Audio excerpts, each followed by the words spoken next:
2 minutes? 1 minute?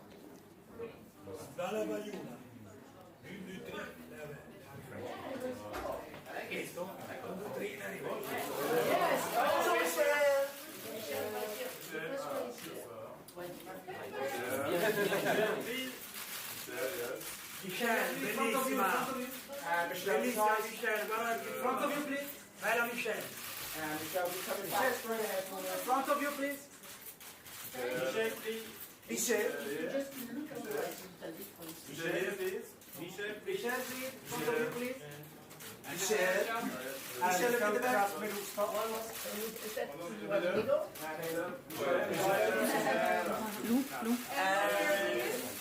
Michelle, can we get a quick Michelle,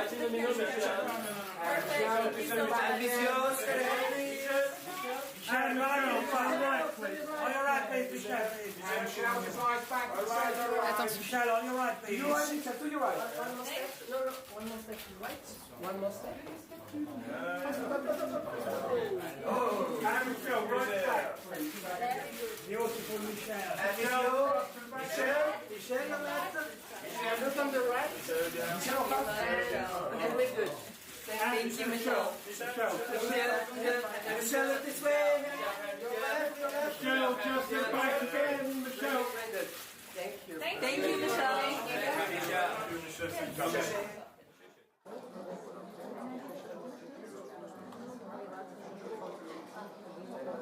Hello, everyone, and welcome to Kering's Women in Motion Talks. I'm Elizabeth Wagmeister, Chief Correspondent at Variety, and today we are very excited to have a conversation with Oscar-winning actor Michelle Yeoh. For her performance in Everything Everywhere All at Once, Michelle became the first Asian actor and second woman of color to win Best Actress in that category. Today, we are going to talk to Michelle about that history-making moment, her career, and representation in the entertainment business. Stay tuned. In just a moment, we will be sitting down with Michelle Yeoh.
Hello.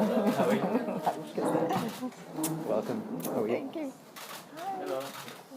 Oh, You got the seats. We gotta do photos for 30 seconds, guys.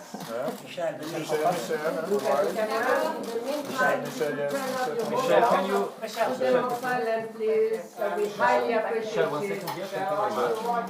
Michel, for me, yes. Michel, to you. Michel, for me, Michel. Michel, look at me. Michel, please. Michel, for me, please. Michel, for me, yes. Michel, for me. Michel, for me. Yeah. Michelle, one more to the right. 10 seconds left. Michel again. Michel, Michel. Michel, over here. Michel, on your right, quick. On your left. Great camera. Thank you, guys. Let's have the talk. Thank you. hey, well done. Thank you. You must be used to that. What a nice turnout. Very. Everyone's very excited. Sorry, man. Thank you.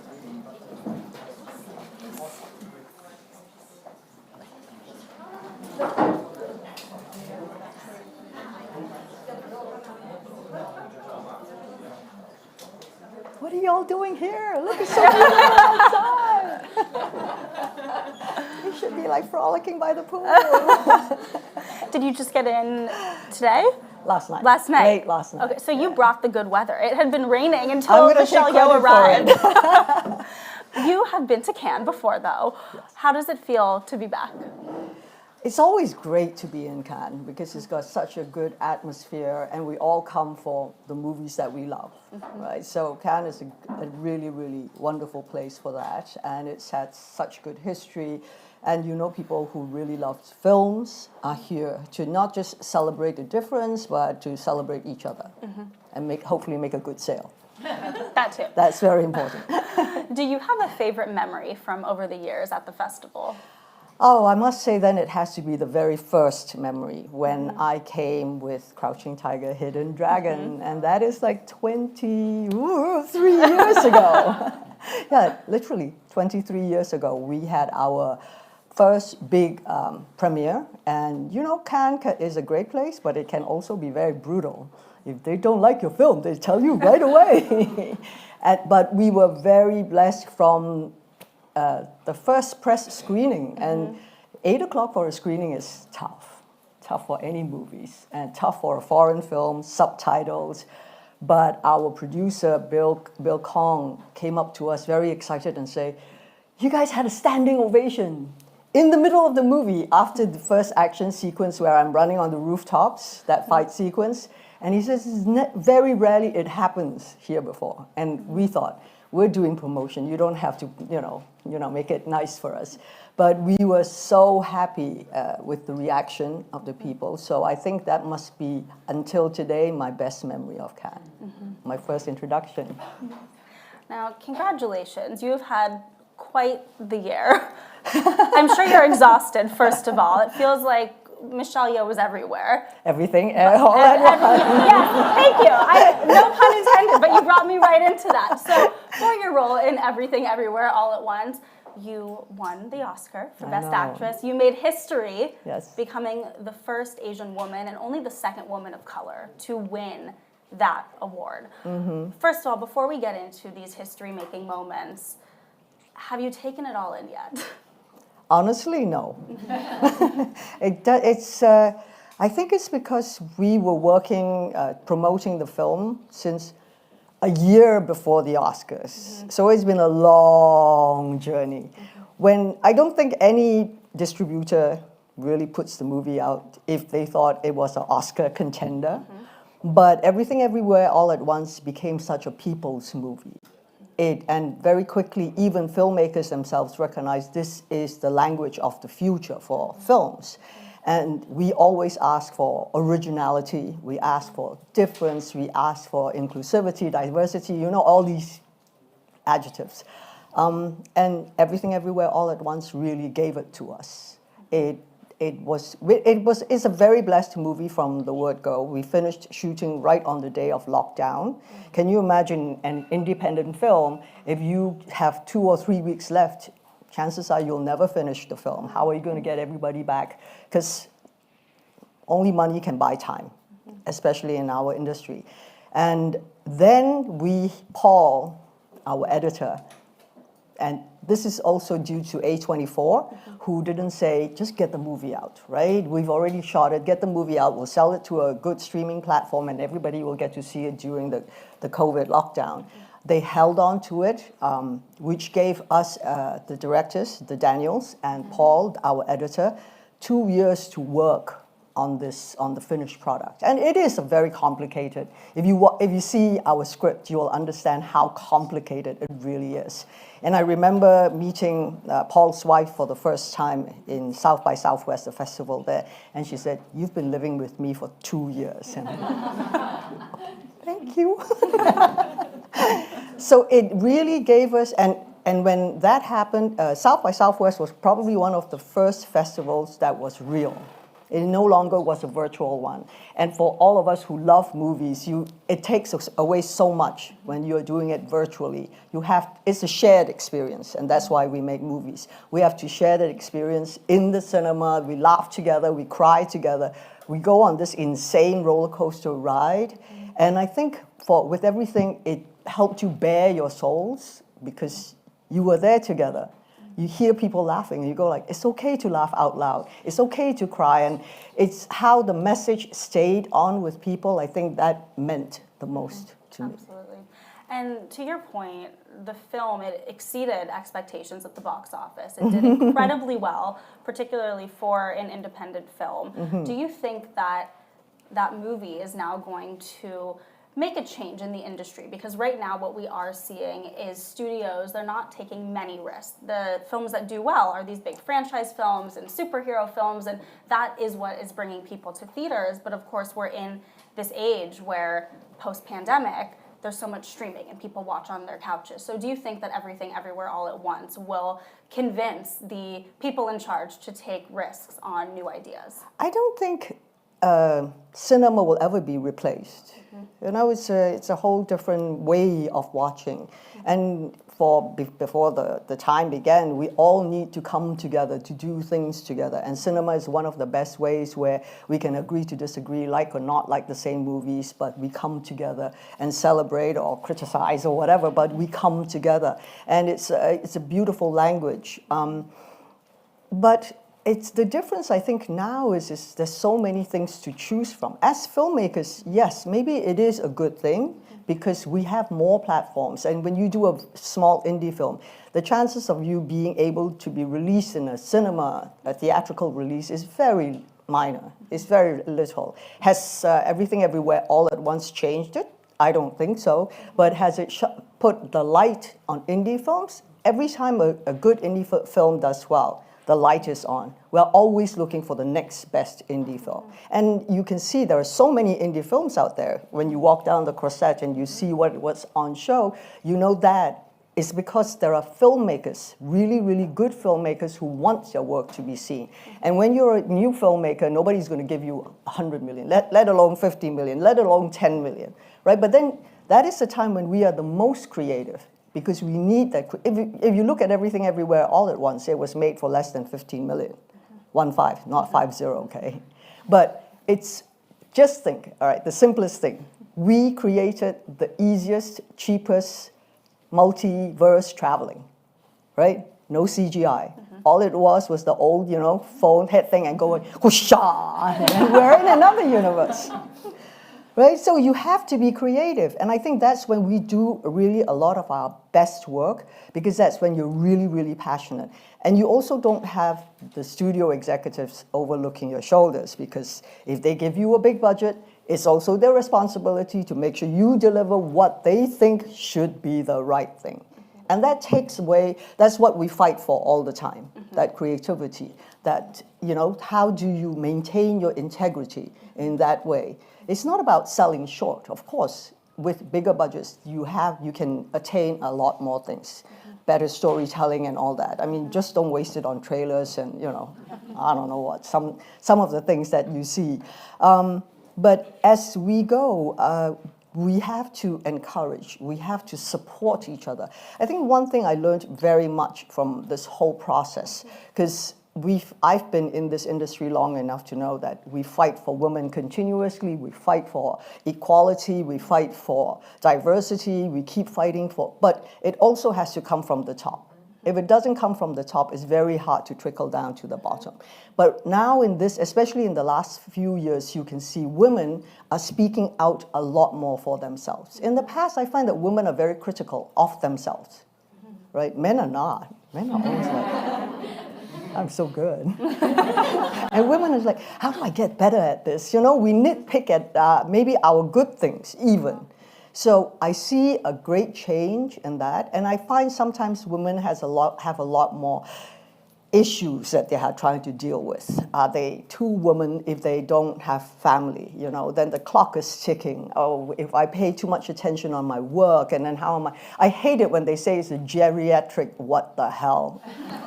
If you're pregnant over 30, it's like, it's terrible when all these things, all this kind of unnecessary pressure are put on us, you know, and sometimes it does drive very good storytellers who are women, whether it's in front of the camera or behind the camera, because they feel that they have to make that choice at the beginning. So kudos to all those women who are amazing at what they do and have children and have a happy family. Can you speak a bit more about that change that comes from up top that you mention in your time in this industry? What has been the biggest change that you've seen in the past few years? Diversity, really. I think it started with Crazy Rich Asians. We sort of lit the fire, a small little fire. And I remember at that time, if the producers, the studio did not think that this, because it was true. The last all-Asian cast was 26 years ago, which was Joy Luck Club, right? And since then, there hasn't been, I mean, I'm not talking about foreign films where, you know, like Parasite and all Japanese films, Korean films, Chinese films. I'm talking about a homegrown American movie. And a lot of the times what I don't understand is like, why are we minorities? Where does that word even, why should it even exist? And then with that, luckily, what if Crazy Rich Asians was not a success? Would it have set us back another 25 years? So there was a lot riding, and fortunately, John Chu, John Panotti, they did a brilliant job with the marketing, with how the story was told, how it was not just separate, but included. You know, Americans, people who are not Americans, who have people living in it. You have so many children who go to school in America. So it's about time that they share this understanding of the cultures. So we were lucky with that happening. It suddenly opened, it was, oh, actually, the studios were going, they do like to see an all-Asian cast. And it made it a lot more easier. Because what now, today, that I find the best thing that has happened is I receive a script that doesn't describe the character as a Chinese or Asian-looking person. We are actors. We are supposed to act. We are supposed to be able to step into roles that are given to us and do our job as best as we can. So that, for me, has been the biggest step forward. But from then, of course, Shang-Chi, we had our first Marvel Chinese superhero. And that opened the door even wider. And with Everything Everywhere All at Once, all I can say is we just kung fu the hell out of that glass ceiling. Because we took it, you know, we broke the boundaries, we broke the walls down, and you say, why? When you say why, we say, why not? Right? If you don't do it, then you're waiting for someone else to do it. That's a cop-out, right? We should be standing up. If you truly believe that is how it should work, why are you not up in front, doing the work, walking the talk? So let's say that Crazy Rich Asians hadn't done well. I wouldn't be sitting here today, I guess. But what do you think would have happened, and where is that double standard where, you know, we hear so often that a white man directs a film and it's $100 million and it flops, and then they're handed another $100 million budget? Would that have happened if Crazy Rich Asians You know, you're didn't do well? absolutely right. There are mega films that suffer terrible losses. yet they still go and keep doing the same thing, and they don't stop. But it's also the studios thinking that that's their comfort zone, right? So these movies, the budgets get bigger because they feel the more violence, the more CG, the more of that will make it better. But in the truth of the matter, it's not. It's really storytelling. And in Everything Everywhere All at Once, even though we traveled the multiverses, what was the main thing? The main theme was love. I mean, this is the first movie where I fought with love. It was like, and I swear, the first time I was like, huh? What do you mean fight with love? It was like, come to, this goes against all nature of fighting, right? So it's how we tell the story, and this is the perfect time. We've been through the worst few years of our planet. And now when we have a chance to do something different, are we going back to the old ways? Are we happy to step back? You know, when we all stopped, when everybody got off that wheel, we all stopped because everybody stopped. We don't stop because if nobody stops, we are afraid to stop because you think you'll be left behind or someone will overtake you. And that's a lot of pressure to have constantly. But once everybody stopped, that was when we all stopped. We went, oh, actually, this is good for me. We reflected.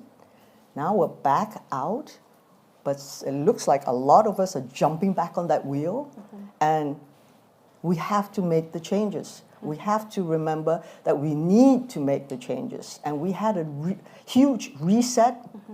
So let's use that reset wisely, you know, and step up. And I say that because we all want a better world, not just for us, but for our kids and their kids and more to come. But if we go back into old habits, then things are not going to change. And I think all of us who have a voice or think we don't have a voice, actually we do. And we all have that superpower to be able to use it. And so I just urge everyone, speak up, right? You don't have to speak for violence or you speak to fight in that way, but you have to speak and to be heard. And I think what Everything Everywhere All at Once did, especially for the younger generation, was they felt they were heard. Because if you think about it, our generation or the previous generation, they never really traveled the world, right? But this generation, they're seconds away. They don't like this, well, I'm going to next country. I'm going here, I'm going there. So their minds are so broad and wide. And yes, it is very hard for them when, you know, mothers, aunties or grandmothers, when they tell you what to do. And their concept is like, you can't even handle your phone. Stop telling me how to lead my life, right? It's the communication. And I think our world will be a better place if we communicate it. If we learn to listen, just stop and listen as well. So I want to read a piece of your Oscars acceptance Oh, speech. God. But it got so much attention, and it was a standout moment of the Oscars because it was so powerful. So you said, I believe that times are changing. There is much more inclusivity. There is more diversity. Look at me. I've been in this business for 40 years, and I finally get to be number one on the call sheet. So there's this phrase, it takes a long time to become an overnight success. And you mentioned 40 years that it finally took for you to get to that moment. I think a lot of people, and certainly a lot of critics in the world in which I exist, a lot of journalists were saying, Michelle Yeoh should have been nominated a gazillion times before this, and a lot of people thought that you should have been nominated for Crouching Tiger, Hidden Dragon. That would have been in 2001 for those Oscars. Do you think at that time that the industry was not ready to recognize an Asian woman at that time? I think it's quite obvious, right? You just answered yourself. It is true. I mean, if you think about it, there were so many great Asian Chinese movies that came out at that time, from Ang Lee, from Zhang Yimou, from Chen Kaige, I mean, Gong Li, or, you know, there are many, many Joan Chen, beautiful Chinese actresses that came before me who should have been. But if you look also at all the films they get nominated here in Cannes, they get awards, but very rarely, especially in the Oscars, in fact, never. That's why I'm the first Asian nominated. They would nominate Best Director, Best Film, Best this, Best everything. And you wonder, how come the actors don't get involved, right? How do you get there without the actors? So it seems a little odd. But is it because of that? I think so. I mean, it's kind of obvious, right? I'd hate to like rub that in their noses. Just say, let's move on. Let's move forward because the time is now that we keep moving forwards. And what I love now, there are more opportunities. There are storytellers, there are great stories to be told, and we don't have to be the only ones that tell our stories. The movie business is that we tell each other stories. Is that how do you share it? How do you make that bridge? How do you make our stories come to life? And irregardless, you know, that's the beauty about a great movie. It transcends culture. It transcends time. It transcends languages. When Crouching Tiger came out, people were saying like nobody in America will watch this film because they don't know how to read subtitles. Like, guess what? Americans do know how to read. So it's just a matter of pushing the envelope and refuse to say, well, this is the normal way. Yes, in the normal way, would Everything Everywhere All at Once, would it have been nominated? Chances are no. If you are talking about 5-10 years ago, this movie would be like, it's comedy, it's science fiction, it's got kung fu. It doesn't fit the box. But now it seems like everybody is revamping the way they look, revamping the way they think, and also they're inviting newer members, you know, visionaries, people who think differently. And that's the only way we can make our industry improve. It's to be a visionary, it's to do things differently. Otherwise, we get stuck in the same box doing the same things over and over again. And then we ask ourselves why, how come there's nothing interesting out there? Right. And to drive that obvious point home, the year after that, 2002, is when Halle Berry won. And it took until 2023 for you to become the second woman of color to win. So it shows, you know, one step forward, one step back. But I wanted to ask about the Oscar win. There's been a discussion of what an Oscar win does for a career. Have you noticed any change? I know it hasn't been that long, it might be too soon to notice, but have you noticed any change, and what would your hopes be in terms of pay, in terms of being able to negotiate better for yourself, in terms of choosing roles?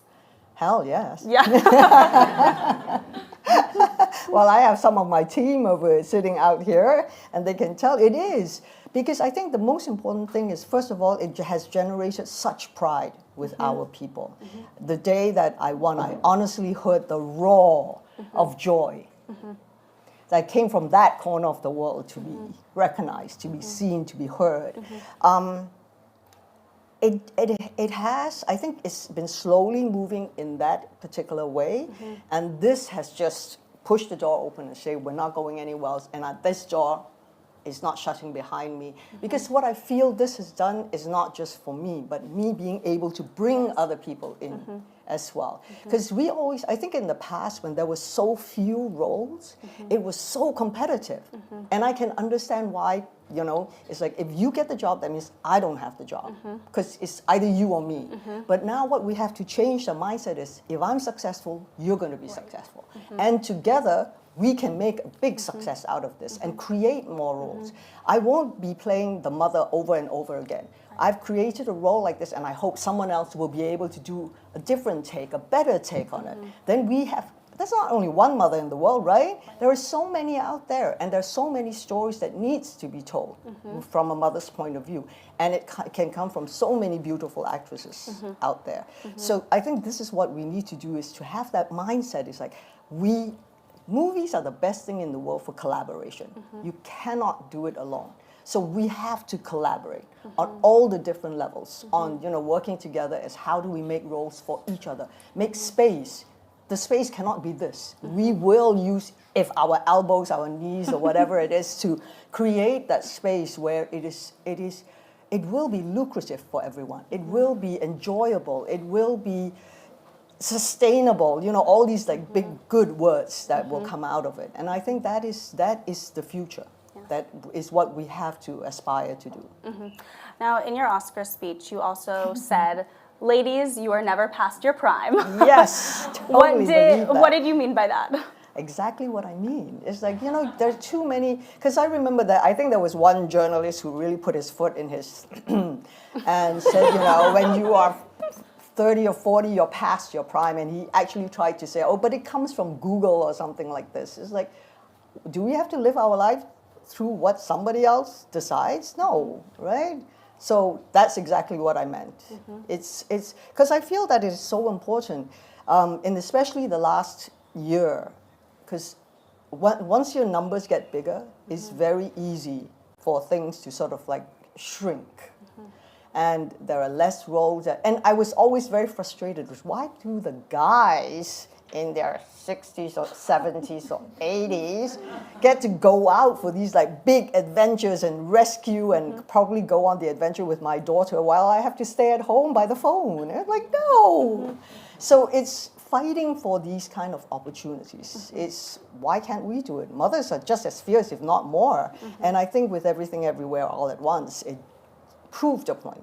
It proved that the audience wants it as well. The audience, and hello, we make up half the population of the world, correct? So, yes. So I do want to ask, since we've talked a lot about Everything Everywhere All at Once, when is the sequel coming? There's no sequel. There's no sequel? No. It's one of those movies where it's we would be just doing the same thing. We already fought the biggest enemy, which is sometimes ourselves, right? Within ourselves. And we brought out the message of how we're going to do it and reminded everyone, every one of you is a superhero because we all inherently have the superpower of love, compassion, and kindness. And we can, we don't need a cape to be a superhero. We can do it every day, anytime we choose to. So, no. Okay. Other things. And how about Crazy Rich Asians? There was a lot of conversation about a few sequels, and we haven't heard anything in a while. I don't know. They have been talking about it, and I think sometimes it's hard. When you've got such a big success, and you go, how do I better it? And that's the biggest chip on the shoulder. It's like, do I make it better, bigger, this, that? I think they are trying to find the right story. So, but Kevin Kwan is endless with his stories. Yes. So we will see other things. Yes. Now, we're almost out of time, but I do want to ask, you have a very exciting upcoming role in Wicked. And I recently saw some comments from you that you said that it was a risk for you. It's your first musical. So how did this role come to you, and what was your first reaction? Oh, God. When we were doing publicity, and, often people will ask, what is the universe? What would you love to be? And it's funny. Both Jamie and I said the same thing. We want to be a rock star. In a universe where we're like, we're not that rock star, okay? And I would love to sing, I would love to perform, and then when we were doing I was filming A Haunting in Venice in London, so I get this, I was doing press in LA, then I get a call from John Chu, she said, Michelle, and I love John Chu. And he says, will you do me a favor, can you read the script? I really, really would like you to see if you would do this. So I read it and I called him, John, you realize it's a musical, right? He goes, yeah? I don't sing, you know that, right? He goes, yeah, don't worry. So here I am, my first musical. Well, we are very excited to see it. So am I. And have you wrapped production? Oh, I just came from London last night. You did? So we're in the final 2 months. Okay. Yeah. All right. We have a few questions from social media. Oh. And then we have a question from the audience as well. So first question from social media is, do you feel you have fulfilled your childhood passions? My childhood passions? Oh, childhood passions can never be fulfilled. It's like an ongoing childhood wild dream, right? My passion when I was a child was dancing. So yes, I still fulfill it every day. Turn on the music and... All right, our next question is, I feel like we talked about this a bit, so I'm going to go to another question. What would you love to do next? I think, honestly, if I'm smart, I would take 2 weeks off. Okay. Right, Sean? I think it's time, because I have been working nonstop. I love what I do, and I think especially in this business, it's not just lip service. It cannot be just a job. It has to be passion. It has to be, and but it's been so intense, because doing the Everything Everywhere All at Once was a very special movie, and we knew it. But we also knew, like when we did Crouching Tiger, Hidden Dragon, we knew it was special. but how do we get it out to the people? So I told the Daniels, when we did Crouching Tiger, Hidden Dragon, Ang Lee and whatever, and us, we would go to the universities. We would go and talk to the people. We would, be there at the screening, so it would attract more attention. And because, when you are an indie film, you don't have the money to do the big posters, see it on the magazines all the time. It's how you get out there. And at that time, we didn't even have social media, not like now. So luckily, the Daniels are geniuses at that. So they are like, and then we would go out there and talk to whoever would listen to us. But fortunately for us also, Everything Everywhere spoke to people on its own. So that was a tremendous bonus on that side. So what was the question again? What would you like to do next? What would I? So I would, and because it has been so intense, and doing the campaign for the Oscars, I didn't realize when they said campaign, it is a campaign. Yes. With no knowledge of what the return would be, of maybe not even getting a nomination, because I remember when I was shooting A Haunting in Venice, Jamie Dornan, he's the most sweetest bloke, and he says, yeah, when we did Belfast, I moved my family for 3 months to Los Angeles. I attended every party, I did Q&A, I did everything, and I didn't get nominated. I was like, thank you, Jamie, that's really encouraging. So it's like you just have to go through and go with and learn. It was a hard learning experience as well, because you don't know how to deal with it socially, politically, what is the right thing to do or what is not. But fortunately, I had a great publicity team led by Liz and, of course, my team in America, who were always there to catch you when you fall. But I think right now you feel like it's taken its toll, and I love it when people come and say, enjoy the moment, enjoy yourself. And you go like, what am I supposed to be enjoying right now? Because you're still like lost in the whole, I don't know, the whole swirling. It's like a little tornado on its own. So, and then I was filming Wicked. And I was running from LA back to London, then to New York, and back to London. I think I did that London, LA at least 4 or 5 times, just so that I was working and being there when I needed to be. When I finish with Wicked, the best thing I should do is take 2 weeks off, right? and not take in anything, and just say, okay, I have to turn off my phone and make it a conscious effort to take the time out for yourself.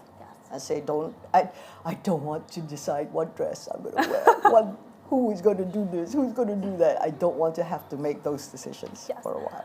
Well, before that happens, you have one more dress to put on, because tonight you're getting a big award at Kering's dinner. We're very excited for that. I will be there. I will see you there. And we're out of time, so thank you so much, everyone. Thank you.